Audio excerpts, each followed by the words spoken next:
আমি লাইলাতুল কদরে কোরআন নাজিল করেছি, আসমান থেকে নাজিল হয়েছে, তাই না?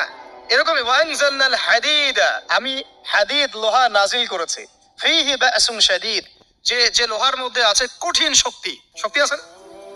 আয়রন যে অণু পরমাণুগুলো, এগুলোর শক্তি সবচেয়ে বেশি না? কেমিস্ট্রিতে আপনারা পড়েছেন।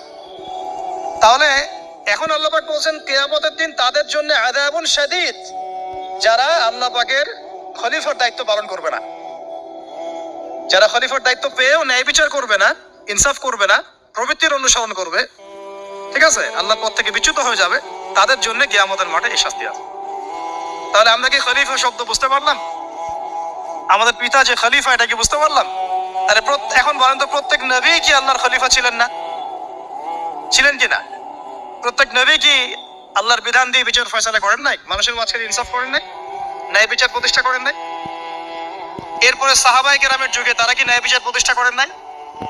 তাহলে হঠাৎ করে কি হলো বিশ্ববাসীর মধ্যে যে একেবারে কোরআন হাদিস এর মৌলিক বিষয়গুলো, এগুলো সব পাশ কাটিয়ে আমরা মানব রচিত বিধানগুলোর দিকে চলে গেলাম? রহস্যজনক না বিষয়টা? এটা হচ্ছে দাজ্জালীয় একটা শাসন আসতেছে সামনে।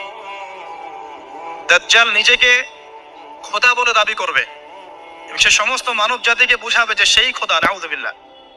সে অনেক ভেলকি দেখাবে, মানুষকে তার দিকে টেনে নিয়ে আসবে। এমনকি সে এক হাতে জান্নাত এক হাতে জাহান্নাম নিয়ে করবে। নবীজি বলেছেন যে তার জান্নাতে প্রবেশ করবে ওটাই তার জাহান্নাম, আর যে তার জাহান্নামে প্রবেশ করবে সেটাই হচ্ছে জান্নাত। তাহলে পুরো বিশ্ববাসীকে আল্লাহ থেকে দূরে সরিয়ে একটা গডলেস ওয়ার্ল্ডে রূপান্তরিত করার একটা তৎপরতা চলছে, লক্ষ্য করতেছেন না? এটা মূলত আপকামিং যে দাজ্জালীয় সভ্যতার ভবিষ্যৎবাণী নবীজি করেছেন, এই দিকেই ওয়ার্ল্ড যাচ্ছে, আস্তে আস্তে আস্তে ওই দিকে যাচ্ছে। তবে নবীজি এটাও বলেছেন সাল্লাল্লাহু আলাইহি ওয়াসাল্লাম যে আমার উম্মতের মধ্যে একটা তাইফা, একটা দল, কিছু মানুষ সব সময় হকের উপর অটল থাকবে ইনশাআল্লাহ, কিন্তু তাদের সংখ্যা হবে খুব কম। এখন আমাকে আপনারাই বলেন যে ওই হকের উপর অটল থাকতে হলে আমার সেই জ্ঞান লাগবে কি লাগবে না? বলেন। যেই জ্ঞান আমাদের পিতাকে শেখানো হয়েছে, দেখবেন প্রত্যেকটা মানুষের মধ্যে কিছু প্রতিভা আছে, সৃজনশীলতা আছে না? একটা বুদ্ধিদীপ্ত একটা তাড়না মানুষের ভিতরে কাজ করে।